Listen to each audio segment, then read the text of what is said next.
یہ دین کو تو مطلوب ہے، لیکن بندے کے اندر یہ خوبیاں کیسے پیدا ہوتی ہیں کہ وہ اللہ کا شکر گزار بھی رہے، ان نعمتوں کو دیکھ رہا ہے، شمار نہیں کر پا رہا، اس کے اندر کوئی کسی قسم کی کوئی قانونی سوچ پیدا نہیں ہونی چاہیے۔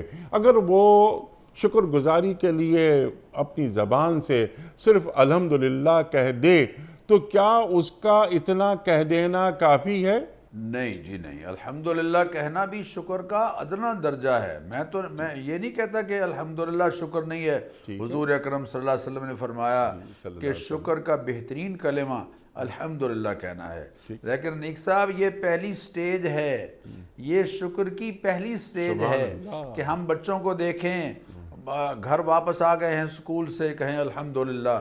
ہم نے جا کے دیکھا صبح دکان خیریت سے ماشاءاللہ موجود ہے، رات کو کسی نے تالا نہیں توڑا، ہم کہیں الحمدللہ۔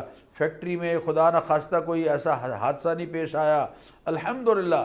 الحمدللہ بہترین کلمہ شکر ہے، لیکن یہ شکر کا پہلا درجہ ہے۔ شکر کا دوسرا درجہ یہ ہے کہ وہ لوگ جو اس نعمت سے محروم ہیں ان کو شکر اس نعمت میں شامل کیا جائے، ان کو نعمت میں ساتھ شامل کیا جائے جو اس نعمت سے محروم ہیں، جو علم سے محروم ہیں، علم والے علم کے ذریعے سے ان کو مستفید کریں، جو مال سے محروم ہیں، مال والے اپنے مال میں ان کو شریک کریں۔